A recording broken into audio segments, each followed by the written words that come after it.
magreklamo o mapag-thank you? Pag pinratean niyo po yung sarili niyo, ano po kaya kayong klaseng tao? Mapagreklamo o mapag-thank you? Kayo po ba yung tao na kapag pinapunta sa isang lugar, ano po yung mas maraming magagawa? Thank you o reklamo? Yan. Halimbawa, kayo po yung dinala po sa isang handaan. Ano po yung madalas na gagawin niya? Magre-reklamo kayo sa pagkain, sa lugar, o magpapathank you kayo sa lahat ng bagay? Kasi alam niyo po, kailangan din pala natin po yan, ipabago kay Lord kasi nakadepende po dyan ang mga magiging takbo ng buhay po natin. Pero kayo po, honestly, personally, gusto niyo pong makasama ang taong mapagreklamo? Hindi, di ba? Ayaw nyo na mapagreklamo. Yung binigyan mo na nga ng ulam, sinaran mo na ng handa, reklamo pa rin. Ano ba naman yung spaghetti mo? Ang taba ng noodles? Di ba? Ano ba naman yung tinola mo? Ang alat? Di ba? Binigyan mo na nga, nagreklamo ka? Di ba? Di ba? Ano ba naman yung regalo mo? Hindi mo sinamahan ng pera. Di ba? Binigyan na nga, nagreklamo ka. Pero alam niyo po sinasabi ng Bible, sa 1 Thessalonians 5:18, sabi po dito, magpasalamat kayo sa lahat ng bagay. Sabi niyo nga po, lahat. Lahat. Ano ibig sabihin ng lahat? As in lahat. Di ba? Hindi yung mamimili ka lang, di ba? Hindi some, di ba? Hindi yung iilan. Sabi, sapagkat ito ang kalooban ng Diyos para sa inyo kay Kristo Jesus. Yung pala naman. Kaya po tayo pinagpapasalamat ni Lord kasi kalooban daw po to ni Lord sa buhay natin. And in fact, alam niyo po ba, sabi po ng science, yung mga tao daw po pala na mapagpasalamat, mas humahaba ang buhay. Sila daw po yung mga mas healthy, sila daw po yung mas malusog, sila daw po yung parang brighten up palagi yung kanilang buhay. Kaya gusto niyo po ba yun? Yan. Sabi, itanong niyo na po ba sa sarili niyo kung bakit kaya mas madalas tayong magreklamo kaysa magpasalamat. Pero yun nga po ang nakakalungkot na reality. Sa mga tao po, mas madalas nagre-reklamo. Diba? Kaya nga pansinin niyo po, sa politika pa lang, ilan na po ang naging presidente ng Pilipinas? Meron na po bang presidente ng Pilipinas na hindi nagwelga ang mga tao? Lahat, di ba? Mapa si Marcos, mapa Duterte, mapa Arroyo, mapa sino pa ba ang mga Ramos, Aquino, di ba? Lahat po may nasasabi. Lahat nagwelga. Di ba? Kaya nga sabi nga nila, bakit daw ang Pilipinas naghihirap? Alam niyo po kung bakit? Unang-una kasi dapat nating baguhin ay ang ating attitude towards buhay, towards life, di ba? At kapag binago natin ang ating buhay, mababago po ang lahat, di ba? Pag binago natin yung way of thinking natin, magbabago po ang lahat.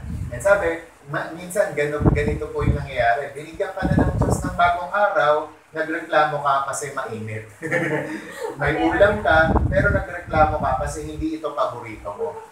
May trabaho pa, pero nagrereklamo ka sa mga katrabaho mo kasi toxic ang mga kasama mo. Di ba? Totoo po yun. Oo nga, no, meron ka na ng lahat, pero hindi pa rin maubos-ubos ang reklamo. Parang natural na sa atin ang maghanap ng mali, pero ang Diyos gusto niya tayo na magpasalamat. Bakit nga ba mas dapat tayong magpasalamat kaysa magreklamo? Yan po ang magiging topic natin ngayon. So, una, bakit madaling magreklamo? So, ito po yung mga dahilan. Kasi, dahil po sa kakulangan sa pananampalataya. Sabi po ng Bilang 14 verse 2, nagreklamo sila kina Moises at Aaron, sinabi nila, mabuti pang namatay na lang tayo sa Ehipto o rito sa disyerto. Kasi po, dahil kulang po ang pananampalataya nila. Ang konteksto po nito o background, ito po yung mga Israelita na nilabas po ng Diyos sa pamamagitan po ni Moises sa Egypt. Pero nung sila po ay nandun na sa disyerto, nagreklamo na sila. Sabi nila, ano Moses, bakit mo pa ba kami dinala dito? Para lang ba patayin? Para lang ba pahirapan? Alam niyo po kung bakit ganun po sila, nagreklamo sila. Kasi hindi po nila alam o nakita yung kompletong picture ng plano ng Diyos sa kanila. Kung alam lang nila na yung promised land ay napakaganda, yung lupang pangako ay ang ganda po ng plano ng Diyos sa kanila, hindi po sila magre-reklamo. Pero dahil nga po, kulang po sila sa pananampalataya, hindi po nila lubos na kilala ang Diyos, nagre-reklamo sila. And alam niyo po, ganun din po ang nangyayari sa atin. Pag hindi natin kilala si Lord, pag kulang tayo sa pananampalataya, ang madalas nating gawin, reklamo. Di ba? Magreklamo tayo. Minsan ganun nga talaga tayo eh, di ba? Pag summer, ang init naman, bayan. Di ba? Pag naulan, ano ba naman yan? Basang-basa kami, di ba? Parang walang mangyari, di ba? Walang perfecto. Kaya naman dapat po, sa lahat ng pagkakataon, dapat piliin nating maging mapagpasalamat. Halimbawa na lang po, sa sinabi ko kanina, anong ipagpapasalamat mo pag umuulan? Uy, makakapagpahinga kami. Uy, makakapag-sopas ako. Masarap mag-sopas ngayon. Di ba? Ano namang pagpapasalamat mo pag summer? Uy, makakapaghalo-halo kami. Uy, outing kami ng pamilya ko. Di ba? Sa lahat ng pagkakataon, pwedeng may ipagpasalamat. Halimbawa, magkasama kayo ng asawa mo. Di ba? Nasa biyahe kayo, nasa jeep kayo, traffic. Anong pwedeng ipagpasalamat mo doon kahit traffic? Uy, makakapagkwentuhan tayo. Diba? Mas mahaba ang ating bonding, di ba? So, kumaga parang may mga pagkakataon talaga na kailangan hanapan natin ng maganda yung mga nangyayari sa atin. Di ba, naalala nyo nga yung kwento ko po tungkol po sa isang babae na hindi po nakapag-abroad kasi naiwan po siya ng flight niya. Pag uwi niya sa bahay, sinisi niya yung cross. Sabi niya, dahil sa'yo, ikaw Diyos ka. Hindi ako nakapunta ng ibang bansa. Sira ang pangarap ko. Diba? Kinabukasan, habang nagluluto po siya ng isda, diba? Nabasa niya po yung pahayag o headlines doon po sa dyaryo na katabi niya. At nakalagay po doon yung eroplano na dapat sasakyan niya, nag-crash po pala. Sipin niyo pong maigi, sinisi niya pa ang Diyos, nagreklamo siya. Yung pala, diba, niligtas lang po pala siya ng Diyos. Diba? Sa tiyak na kapahamakan. And alam niyo po, there are times, may mga nangyayari sa buhay po natin for good pala yun. Diba? Ngayon, hindi lang natin napapansin. Kaya dapat imulat natin yung mga mata natin nang sa gayon, makita natin yung magandang bagay. Okay? Kaya sabi, ang mga Israelita ay nagreklamo kahit ilang beses sila iniligtas ng Diyos. Dahil hindi nila agad nakita ang resulta ng pangako na walang sila ng tiwala. Ganyan din tayo minsan. Sabi, kapag hindi natin naiintindihan ang ginagawa ng Diyos, mas madali tayong magreklamo. Kaya nga po bilang pastor, gusto ko po, ang bawat isa po sa atin, mas lumalim kayo. Sabi nyo nga po sa katabi nyo, mas lumalim. Mas lumalim. Yan. Pangalawa, paghahambing sa iba. Yan. So, alam niyo po bakit nagre-reklamo ang tao? Kasi naghahambing o nagko-compare sa iba. Diba? Bakit ako, yung ilong ko, ganito, siya, matangos, diba? Bakit kaya yung buhok ko, kulot, siya, straight, diba? Bakit kaya yung height ko, ganito lang, siya, mataas, matangkad. Diba? Kung tayo daw po ay magkukumpara ng magkukumpara, reklamo ang magiging bunga. Pero kung tayo po, natututo tayo maging mapagpasalamat kung ano yung meron tayo, diba? Sasaya talaga tayo. Magiging mapagpapilyo tayo. Tulad na lang ng mga appliances, di ba? Bakit yung TV nila, 42 inches, ang laki-laki. Bakit 24 lang, di ba? Pabalintaran. Hindi ko sa ako. Diba? Hindi ko tuloy makita yung ko. Diba? Gusto ka na oras. Hindi ka daw talaga sasaya pag compare ka na compare. Ano alam niyo po, nung ang Facebook po ay nauso, mas lalo pong lumipot ang buhay ng tao. Bakit? Kasi kaka-Facebook, nakikita mo na ngayon, diba? Yung mga nangyayari sa iba. Boy, nakapag-upload sila, buti pa sila, diba?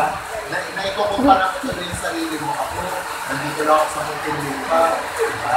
Pero ang totoo, ang daming mga ginagawa ng Diyos. Pero ang totoo, ang dami pong mga ginagawa ng Diyos sa'yo, dito sa Muntinlupa, diba? Kung tayo po ay titigil sa pagkukumpara o paghahambing ng sarili natin sa iba, sasaya po tayo, magiging mapagpasalamat po tayo. Sabi, dapat suriin ng bawat isa ang ginagawa niya at kung mabuti ang ginagawa niya, magalak siya. Pero huwag niya nang ikukumpara ang sarili niya sa iba. Kaya nga po tayo, ang galing eh, kapag pinansin po natin yung pagkakagawa ng Diyos sa atin, hindi talaga tayo magkukumpara. Diba? Kagaya nga lang po ng mga kambal. Oo, may mga pagkakahawig yung mga kambal, kagaya po ng kapatid ni Ate Grace, ni Pastora Grace, si Jade, tsaka si Jade, tsaka Jake. Pero may pa rin, kambal sila pero magkaiba. Diba? And alam niyo po ba, tayo rin, ganon. Sa mga fingerprint daw natin, pag ito daw po ay in-scan nyo, Magugulat kayo kasi kahit sa libo-libo, bilyong-bilyong tao sa mundo, wala pong magkakaparehas ang fingerprint. Diba? Kaya nga dito nakikita kung ang isang tao ay may nagawang krimen o hindi, o wala. Diba? So kasi unique po ang fingerprint natin. Dito po makikita na ang Diyos, uniquely niya tayong ginawa. Nung nakaraan, nung nasa mall kami ng mga YA, sabi ko po sa asawa ko, dami kasing tao sa mall. Sabi ko, lahat na ng tao, tinignan ko, no? Pero ang galing, magkakaiba. Hindi pare-parehas ng mukha. Kasi isipin niyo po, kunwari, kung kayo payag po ba kayo lahat ng mukha natin? Kagaya kamukha ko. Di ba parang walang originality, walang uniqueness. Pero ang galing kasi pag tinignan mo yung mga mukha ng tao, di ba iba-iba. Kasi po, dinestin tayo, tinadhana tayo ng Diyos, na huwag tayong magkumpara-kumpara.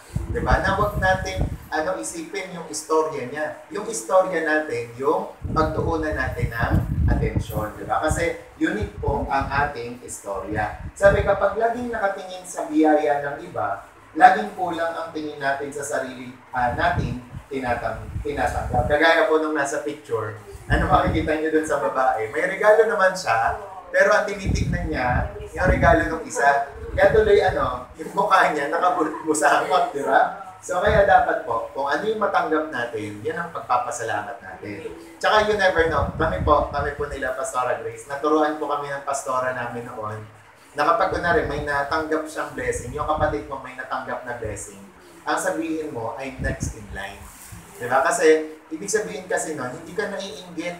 Di ba? Kundi ang sinasabi mo, susunod na ako na mabe-bless. Kunwari, nagkaroon siya ng laptop, huwag mong isipin na, lagi na lang siya. Diba? Lagi na lang yung, kunwari, na-promote siya, o kaya tumaas sweldo niya. Huwag mo isipin, siguro nagdaya kasi, o kaya siguro bida-bida. Dapat po, ang sinasabi natin ay next in line, diba? Oo, dumating sa kanya yung blessing niya, pero ikaw, susunod ka na sa mabe-bless. Okay? Kaya sabi, kaya ang puso natin, napupuno ng inggit at hindi ng pasasalamat. Okay? So, bakit madaling magreklamo? Pangatlo, dahil po sa pagkakalimot natin sa kabutihan ng Diyos. Kaya wag po natin gagawin yan. Yung sadyain nakalimutan, yung kabutihan ng Diyos. Hanggat maaari nga po, dapat tayo po nagre-record po tayo ng mga ginawa ni Lord. Alam niyo po ako, bilang pastor, thankful na lang po talaga ako kasi ang asawa ko po, mahilig po siya mag-picture. Diba? Dati, hindi ko talaga mag-gets yun. Bakit? Lagi na lang dapat pinipicturan.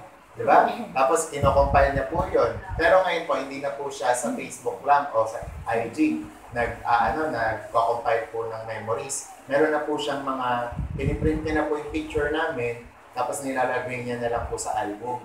And alam niyo po ako, from time to time, minsan pag nakakaranas po ako ng discouragement o nadadown po ako, bukod sa pagpe-pray, sa pag-worship, sa mga pagbabasa ng Bible, ang isa ko po na ginagawa, binabalikan ko po yung mga photo album namin.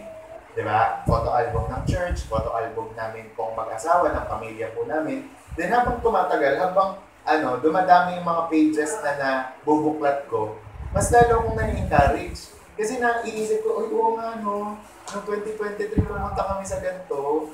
Oo nga noong 2024 dito kami nag-anniversary. Tapos kompleto yung pagkain namin. Sama-sama pala kami nito. Tapos minsan din, kapag gusto mo na i-friendship over yung kaibigan mo, pag nakita mo yung picture nila na, oo nga, ang saya-saya namin ng birthday ko. Dinalan pala nila ako ng putobongbong ng Pasko. Naalala mo tuloy yung kabutihan.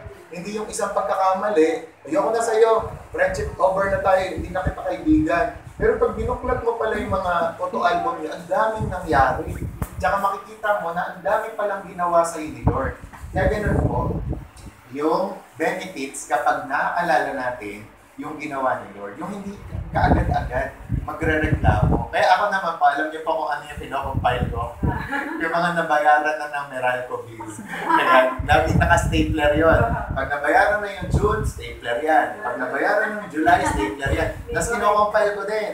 Tapos kapag at the end of the day or at the end of the year, tinignan ako, grabe, nakakatuwa. Binayaran ng Lord lahat ng bills ko. Tsaka tayo po, di ba, minsan, kaya nainggit tayo, buti pa sila, no? Milyonaryo na sila. Diba? Pero hindi mo na plus, hindi mo na add, lahat ng binigay sa ni Lord na pera, magmula bata ka, tama? I-add mo yon, milyonarya ka na. Diba? Utay-utay lang, mga hindi lang sabay-sabay yung pagdating. Pero i-add mo lahat ng ginastos ni Lord sa'yo, binigay sa'yo ni Lord, magmula, simula ng bata ka, milyonaryo ka na. Diba? Kaya tayo, meron lang tayo pong mga blessing na hindi natin napapansin kasi nakatingin nga tayo sa iba at nalilimutan natin yung mga ginawa ni Lord sa atin. Diba? Kaya isipin niyo pong maigi, si Tita Rod, nakarating na siya sa ganyang edad. Diba? Ginutong ba siya ni Lord? Hindi, di ba? Si Jazz, di ba? Nakarating na siya sa ganyang edad. Ginutong ka ba ni Lord, Jazz? Sobra-sobra pa nga minsan. Di ba? Kaya tayo po, lagi nating aalalahanin yung kabutihan ni Lord. Kaya nga may kwento dito, isang pamilya nakaranas ng brownout, nagmumura na. Nagkandamura-mura na sila. Pero isang araw lang yun, hindi nila napansin, di ba? Yung araw-araw na may kuryente sila, di ba? Tampong-tampo na sila sa Meralco, sa Diyos, di ba? Kung ano-ano nang pinagsasabi nila. And minsan, ganun din po tayo. Isang araw lang, isang oras ka lang nagutom, di ba? Kung makapagmura ka, wagas na, di ba? So, sino po yung ganun? Parang isang araw lang na parang 5 piso lang nasa bulsa, kala mo hinamak niya na ang Diyos. Huwag pong gano'n. Dapat, lagi po natin maaalala ang kabutihan ni Lord. So, sabi mo sa katabi mo, huwag kang makakalimot. Okay? Sabi, pag hindi tayo marunong lumingon sa kabutihan ng Diyos, laging may reklamo ang bibig natin. Kaya dapat, lagi po natin inaalala. Kaya po sana, hanggat maaari kahit nandyan na po kayo sa edad nyong yan, mag-diary rin po kayo. Ako po, kalalaki kong tao, pero nagda-diary po ako. Bakit? Kasi for the sake na lagi kong maalala yung ginawa ni Lord sa akin. Kahit nga po simpleng lang, binigyan ako ni Jassel ng chocolate. Sana magkatotoo. Binigyan ako ni Teacher Grace ng ganito. Kahit maliliit lang po, nilalagay ko talaga yan. Lumabas kami at nilibre ako ni ganito, sa ganyan-ganyan. Kaya pag at the end of the day, wow, ang daming ginawa ni Lord. Diba? Nalabhan namin mag-asawa yung 3 train na damit namin. Diba? Ang dami mong ipagpapasalamat tuloy. Diba? Kaya po sana, kahit sabihin nyo, hindi late na pastor, ang dami ko ng taon na nasayang. Hindi. Pwede mo pa rin gawin yan. Kahit mamaya pag uwi mo, may mga notebook ka dyan na spare na hindi naman ginagamit. O yun, sulat mo yun. August 5, 2025, tinuruan kami ni pastor ng tungkol sa mapagreklamo o mapag-thank you. August 5, 2025, nanalo ako sa games namin ng 50 pesos. Praise God, diba? Ganun. Okay? So, kaya po, i-apply po natin ito. Huwag lang po natin pakinggan. Kasi sobrang makakatulong po sa inyo. Ngayon, ano ang epekto ng pagrereklamo at pasasalamat? Ito po yan. Sabi, una, negatibong bunga ng pagrereklamo. Una, nasisira ang pananaw natin sa Diyos.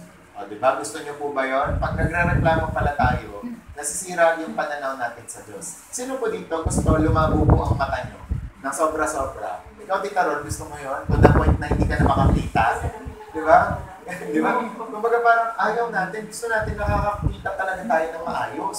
Di ba? Yung malayo natin na mga letters, yung mga tao sa paligid natin, nakikita natin ng maayos. And alam nyo, ganun po ang nangyayari sa atin kapag nagre-reklamo tayo. Na ito talaga yung imahe ng Diyos, ito talaga yung kanyang characteristics, ito talaga ang likas ng Diyos, pero hindi natin lubos na makita. Bakit? Panay tayo reklamo. Ang ganda nangyayari sa buhay, wala ka namang sakit, hindi ka naman paralisado, hindi ka nga naka-wheelchair, pero reklamo ka. Pero ang daming mga tao nasa ospital ngayon, di ba? May mga kapansanan, pero ikaw, reklamo ka pa rin ng reklamo sa buhay mo. Kaya dapat po, tayo po, ang pansinin natin yung magaganda na nangyayari sa atin. Sabi, para bang kulang ang Diyos, para bang hindi siya sapat kapag nagre-reklamo po tayo. Ayan. Sa pangalawa po, nadadala ang ibang tao sa pagiging negatibo. Yun. Naniniwala po ba kayo na ang pagiging negative, nakakahawa yan? Diba? Ang sample na nga lang po noon, yung yung 10 spies. Diba? Kasi nagpadala si Moses na mag-i-espiya sa Promised Land. Tapos ngayon, yung 10, reklamador, negatibo. Kaya naman, yung mga Israelita, to make the long story short, naapektuhan ng negative report nila. Baka hindi nga talaga tayo para doon. Baka hindi natin makaya yung mga taga doon. Huwag na tayong tumuloy. Ayan, negative na. Kaya alam niyo, pag ganun din sa pagre-reklamo natin, hindi naman natin intention or hindi natin intention o gusto na maapektuhan yung iba, na mabad trip, pero dahil sa pagre-reklamo natin, bad trip na yung iba. Diba? Kaya for example nga po, sa simpleng traffic, sa simpleng pila, pag may isa na dyan, ang bumuka ang bibig, makahaba naman ang pila. Hindi ko labang, hindi ba tatagal lalo yan? Di ba? Kumbaga, anong mararamdaman ng mga nakakarinig? May isip nila, kanina pa kami dito. Di ba? Nagiging negative na. Pero kung tahimik ang lahat, ano mangyayari? Wala naman talagang Kaya for example, ganyan ng Diyos, kaya marunong siya Nung panahon na sila Joshua, ay sasakupin yung Jericho. Ano sabi ng Diyos? Libutin nyo yung walls of Jericho. Pero sa 7 araw na yon, walang magsasalita sa inyo. Sa 6 na araw, sa ika-7 kayo magsasalita, sisigaw. Diba? Tapos 7 beses. Diba? Bakit? Bakit kaya sinabihan sila na dun sa 6 na araw, huwag sila magsasalita? Kasi bakit? Pwedeng magreklamo sila. Tapos sa pagre-reklamo nila, yung buong grupo maapektuhan. Diba? Ba't ba tayo paikot-ikot dito? Ba't ba tayo naglalakad ng gano'n? Magigibaba yan sa paglalakad natin. Diba? Pag may isang tao lang doon na magsalita, magiging imposible na yung pagsakop nila doon sa Jericho. Pero ang galing ng Lord na hindi sila pinagsalita. Alam niyo rin kung bakit napipibigla si Zacarias, noong panahon na sinabi na magbubuntis ang iyong asawa at manganganak siya si John the Baptist. Pagkatapos ng propesiya ng anghel na yon, hindi nakapagsalita si Zacarias. Alam niyo kung bakit? Pwede po kasing i-cancel ni Zacarias yung miracle na mangyayari kay Elizabeth sa pamamagitan ng words niya. Diba? Kasi pwedeng araw-araw sabihin ni Zacarias, matanda ka na, totoo kaya ang pangako ng Diyos na magkakaanak tayo? Diba? So, pwedeng ma-abort yun, pwedeng malaglag. Kaya ano nangyari? Napili siya.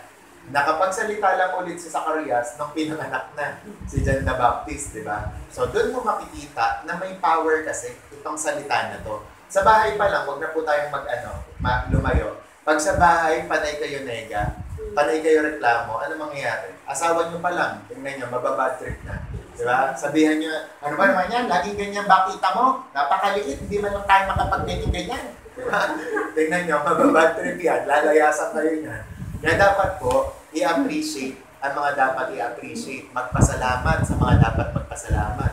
Diba? Binigyan ka ng thank you ka. Diba? Ina-expect mo, tsokolate, diba? Na may bulaklak. Binigyan kang bonggambilya, binigyan kang gumamela, di ba? Tapos honey o kaya polvoron, thank you ka pa rin.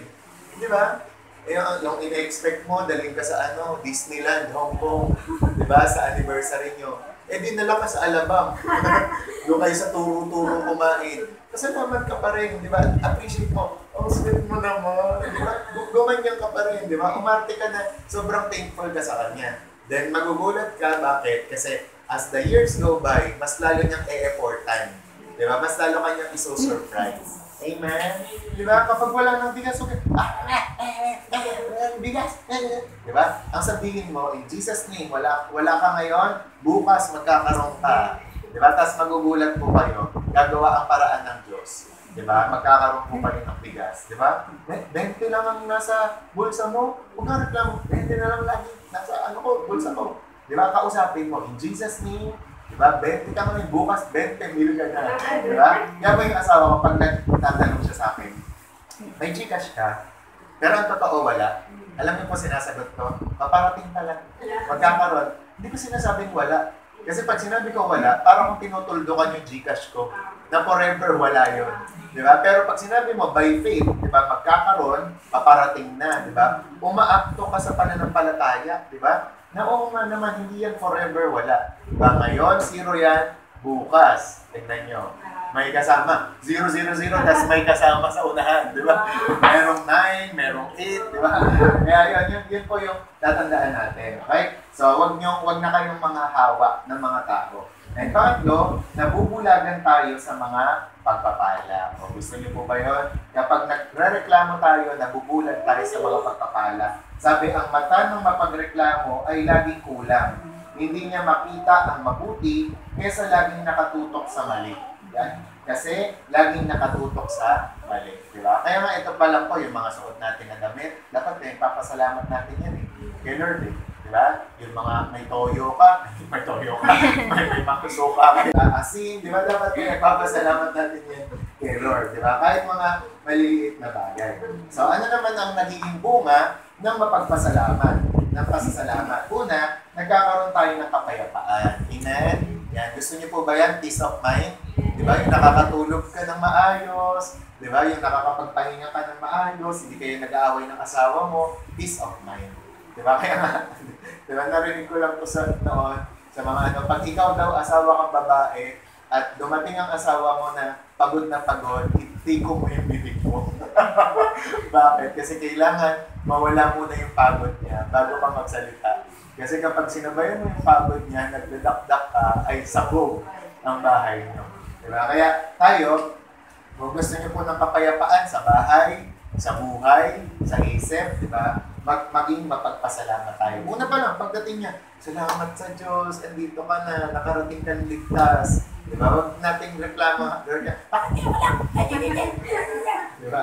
So, para payapa po ang buhay at ang bahay. At sa halip, sabi nga, huwag kayong mag-alala sa anumang bagay. Sa halip, ilapit sa Diyos ang lahat ng pangangailangan nyo. Nabanggit na naman yung lahat. Diba? Ano sabi doon? Lahat ng pangangailangan. Kaya kung may concern si Tita Rod, financial, material, physical, spiritual, gano'n din si Tita Jane, lahat po yan, ilagay daw po natin sa prayer. Diba? Pag may reklamo na tayo, reklamo na lang natin sa Diyos. Ipag-pray na lang natin. Huwag sa iba, huwag sa tao. Kasi wala naman silang magagawa eh. Kahit sa social media, pag pinost mo, wala na namang kaming bigas ngayon. Nagsasayang ka lang ng panahon.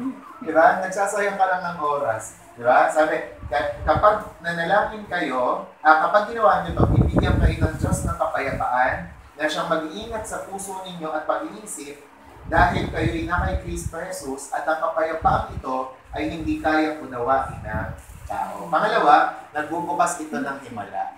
Diba? Ang galing na, pag mapagpasalamat ka daw, miracles are happening sa buhay mo. Kaya pansinin niyo po, anong ginawa ni Jesus nung panahon na merong 5,000 na mga tao na nagugutom?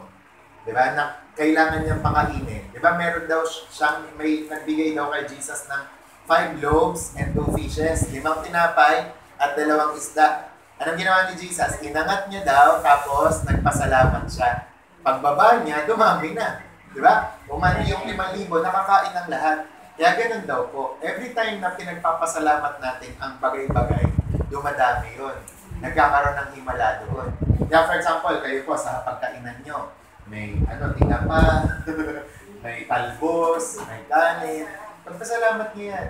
Lord, salamat po sa pagkain na ito. Tingnan nyo, nakakalimang subo ka pala, busog ka na. Diba? Satisfied ka na. Diba? Parang ang lakas mo na kasi pinagpasalamatan mo. Pero ngayon, talbos na naman. Diba? Hindi kahit nakakailang ka na, hindi ka mabubusog. Diba? Hindi ka magiging healthy. Kasi dapat po, pinagpapasalamat natin. Dati ang pagkakamali po namin sa pamilya namin, tapos, mag-burp, diba? Salamat sa Diyos. Diba? Natapos ng kumain, tsaka nagpasalamat. Pero dapat pala, ang proper po, magpasalamat bago kumain. Diba? Tsaka yun nga po sa umaga naman, bago ang pandesal, pagdasal muna. Okay? Kasi maraming mga tao, pandesal agad. Diba? Bili ka ng pandesal, dapat pagdasal muna. Sabi, kinuha ni Jesus ang tinapay at nagpasalamat sa Diyos, pagkatapos ipinamahagi ito sa mga tao, ganun din ang ginawa niya sa isda at nabusog ang lahat. Diba? Ganun, no? Tapos alam niyo po, pag kinuwentan nyo nga daw, yung 5,000, bilang pa lang po yun ng mga lalaki. Hindi pa po doon kasama ang babae, ang mga anak. Kaya in total, halos 15,000 daw po pala ang pinakain ni Jesus during that time. Amazing, no? 15,000 galing sa 5 tinapay at 2 isda. Paano nangyari yun? Kasi napagpasalamat. Okay? And pangatlo, napapalapit tayo sa presensya ng Diyos. Diyos. Galing na, si Joyce Meyer yung nagsabi niyan eh. Yung pag daw hindi niya may pagkakataon daw na hindi niya daw maramdaman yung presence ni Lord. May isang beses daw, gilid daw siya ni Lord na wala daw kasi siyang masambit eh. Wala siyang masabi na kataga. Ang sinabi niya lang, thank you Lord, thank you Lord, thank you Lord, thank you Lord. Umaga yun ha. Thank you Lord, Lord lang daw siya ng thank you Lord. Maya-maya bumaba na daw yung presence ni Lord sa kanya. Napuspos na siya ng Holy Spirit. Tapos tuloy-tuloy na. Nakapag-worship siya, gumaan pakiramdam niya, nawala lahat ng mga takot ng worries niya. Bakit? Kasi thank you Lord, thank you Lord, thank you Lord. Yun kasi ang pinangbungad niya. And ganun din daw po ang nangyayari kapag nagpapasalamat tayo. Diba? Kapag nagpapasalamat tayo sa Diyos, dumadating ang presensya ng Diyos. Di ba kayo, may napasukan na po ba kayo church? Tita Rod, Tita Jane, Jazz, na ang song leader, sinabi niya, tayo po, ngayon, magmula po ngayon, sabay-sabay po tayo magreklamo sa Diyos. Ano ba yan? Ano ba yan? Ano ba yan? Diba? Tapos bumaba yung presence ni Lord. Wala, di ba? Walang ganon. Magsabay-sabay tayo, sabihin natin, ano ba yan? Ano ba yan? Ng 7 times. Walang ganon. Diba? Tapos mo sila, wala. Ang sinabi nila, hallelujah, hallelujah, thank you Lord, praise you Lord. Tapos po sila. Diba? Walang church na nagsabi, ano ba yan? Ano ba yan? Tapos napuspos. Diba? Dumating yung power ni Lord, walang ganon. Diba? Lahat ng mga pinupuspos ni Lord, yung nagpapasalamat. Okay? Kaya sabi, pumasok kayo sa kanyang templo na may pagpapasalamat at pagpupuri. Magpasalamat kayo at magpuri sa kanya. Inutos po yan ni Lord. Diba? Na magpasalamat. And ngayon, paano maging mapagpasalamat sa lahat ng bagay? Ito na po ata yung last. Paano maging mapagpasalamat sa lahat ng bagay? Una, alalahanin ang kabutihan ng Diyos. Diba? So kahapon, anong ginawa sa inyo ni Lord, Tita Jane? Anong natanggap mo? Tita Rod, kahapon, nung isang araw, kaya nga po tayo, hindi nawawala sa natin, gathering sa church yung testimony. Diba? Kasi pag sinabing testimony, anong ipagpapasalamat mo kay Lord? Diba? For example, yung buong July, anong pagpapasalamat mo kay Lord doon? Ang dami.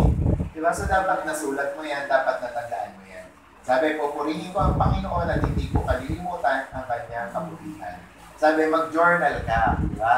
Ng mga answered prayers. Minsan, akala natin wala siyang ginagawa, pero ang totoo, sobra na pala. Kaya po ako, meron po akong diary, tapos meron din po akong prayer journal. Tapos nasa prayer journal ko, lahat ng mga prayers ko, nilalagay ko po doon. Ang galing po kasi may mga prayers, may mga item na ang bilis mabura. Ang bilis kong burahin kasi na-answer na agad. Tapos may mga prayers din naman na 3 months, 2 weeks mo talagang dapat ipag-pray bago mo matanggap yung sagot. Pero ang kagandahan doon, di ba, may mga na-checkan ka na, ay, galing na ano na to, uy, gumaling na si Robert, uy, nagsimba na si ganito, uy, where's the ganyan, di ba? Uy, nabayaran na yung kuryente. Di ba? Kaya dapat po tayo. Sabi, minsan akala natin, wala siyang ginagawa, pero ang totoo, sobra na pala. Kaya sana po, makapag-journal tayo. Pangalawa, maghanap ng mabuti sa gitna ng masama. Diba? Naalala niyo yung kwento ni Joseph? Diba, napunta siya sa Egypt, nakulong siya, diba? Tapos sa pagkakakulong niya, ano nangyari? May nakilala kasi siya, diba, na yung isa baker, yung isa bearer. Kaya yung nagtitimpla ng na wine para sa payro. Ngayon ang nangyari, na may dalawang story short, nakapanaginip yung paraon, tapos siya ang pinatawag.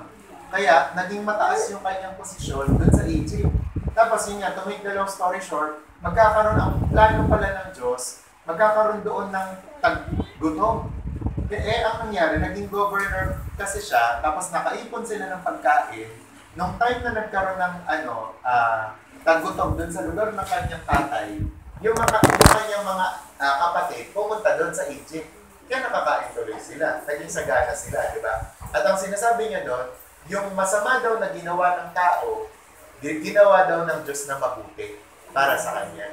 Kaya tayo din, ganun din po. Minsan, may mga masamang nangyayari sa atin, pero ang kailangan lang pala natin gawin, tingnan natin anong mabuti ang maidudulot nito. Diba? Kaya nga daw, minsan tayo, mag-ingat daw tayo sa pagpe-pray natin. Kailangan yung pagpe-pray natin, bigyan natin ng learning tsaka wisdom. Kasi minsan nagpe-pray tayo, Lord, pahabain niyo pa po yung pasensya ko. Tapos ngayon yung anak ko, magpapasaway, Lord, di ba sabi ko sa'yo, pahabain mo yung pasensya ko? Sabi ni Lord, oo nga, ayan, sinasagot ko na. Kumukulit yung anak mo, kaya habaan yung pasensya mo. Di ba? Lord, gawin niyo po akong mabait. Tapos bibigyan ka ni Lord ng mga kapitbahay na susungit. Di ba? Itatry ka pala niya para ma-exercise mo yung pagiging mabait, yung pinagka-try mo. Di ba? Naintindihan? Kaya dapat po, ayan, yun po yung mga gawin natin. At pangatlo, ipagkatiwala ang bukas sa Diyos. Ayan. So, dapat dyan na pumapasok yung nagpe-pray po tayo. Hindi mo alam kung may kakainin kayo bukas, pero marunong ka mag-pray ka. Di ba? Kasi pag pinagkatiwala natin si Lord, kay Lord, ang lahat-lahat, siya po ang bahala. Sabi nga, magtiwala ka ng buong puso sa Panginoon at huwag kang manalig sa iyong sariling karunungan. Alalahanin mo ang Panginoon sa lahat ng iyong ginagawa at ituturo niya sa iyo ang tamang landas. Tulad na nga lang po ng mga simpleng balita, di ba? Kunwari, lagi na lang binabalita, magkakaroon ng malakas na lindol. Diba? At pwedeng tamaan ang Pilipinas. Pwede ka nang pwede kang maparanoid na eh. Diba? Paano tayo? Saan tayo pupunta? May tataguan ba tayo? Saan tayo mag-evacuate kung sakali? Diba? Hindi mo kontrolado. Ngayon, ang kailangan mong gawin, ang pwede mong gawin, manalangin ka. Kasi mahawakan mo ba yung lupa? Hindi. Pero pwede mong hawakan yung langit sa pamamagitan ng prayer mo. At kapag nahawakan mo yung langit, na-touch mo yung langit, kaya niyang kontrolin ang lupa. Diba? Amen po? Diba? Kaya sabi nga po, ang pangalan daw po ng Panginoon, the name of the Lord is a strong tower. And the righteous run into it, and they are safe. Kapag ang pangalan ng Panginoon, para siyang torrent matibay, pag pumunta daw po yung righteous doon, safe sila. So tayo din po, safe tayo pag nagtiwala tayo kay Lord. Sabi, hindi natin kailangan magreklamo. Kung alam natin hawak ng Diyos ang bukas. Okay? Sa hawak ni Lord ng bukas, kaya huwag ka nang magreklamo. Kaya ito, natutuwa po ako sa kwento ni Corrie ten Boom. Kasi si Corrie ten Boom po ay isang German Jew, di ba? Na nung panahon po ni Hitler, na pinagpapatay po ang mga Hudyo, ay nakulong sila. At nilagay sila ng kapatid niya sa concentration camp. Tapos doon sa kanilang selda, nagtataka siya. Bakit ang daming surot dito? Ang kati-kati talaga. Sabi niya, doon sa kapatid niya, si Betsy kasi ang pangalan. Sabi niya, Corrie, huwag ka nang magreklamo, magpasalamat ka na lang sa Diyos. At tanungin siya, bakit nga ba maraming surot dito? Alam niyo, nung siya ay nag-pray, tapos nanalangin siya sa Diyos, sabi niya, Lord, hindi ko talaga gusto yung kalagayan namin dito. Nakakulong na kami, tapos may surot pa. Iparating mo naman sa akin, ipaalam mo naman sa akin, bakit ganito yung nararanasan namin? Alam niya, pinarating sa kanya ni Lord ang mensahe. Napansin niya, sa lahat ng selda, lahat po doon, binibisita ng gwardiya. Tapos sinasaktan yung mga, nakakulong. Pero sa selda lang nila, hindi pumapasok yung gwardiya. Yung mga gwardiya para saktan sila. Alam niyo kung bakit? Kasi nga maraming surot. Di ba? Doon niya nakita na, yun pala ang ginawa ng Panginoon para hindi kami masaktan ng mga gwardiya. Surot na lang. Di ba? Kasi ayaw nila, nagigiri sila ng mga surot. Kaya yun pala. Kaya ganun din. Tayo po, sa buhay natin, magtanong tayo, bakit ba ganito yung nangyayari sa buhay natin? Yung pala, baka pwedeng may purpose si Lord yan. Kaya mga kapatid, hindi madali ang magpasalamat kapag mahirap ang kalagayan. Tama? Pero, ang pasasalamat ay hindi lang para sa panahon ng kasaganahan. Ito ay isang disiplina ng puso. Diba? So, choice kasi natin yan. Kung magpapasalamat tayo o hindi. Diba? Ang pagrereklamo ay nagpapakita ng kakulangan sa pananampalataya. Diba? Pero ang pasasalamat ay nagpapakita ng tiwala at nagpapalapit sa presensya ng Diyos. Kaya ngayon po, mamili po kayo. Anong gusto nyo? Mapagreklamo o mapagpasalamat? Pasalamat. Amen. Diba?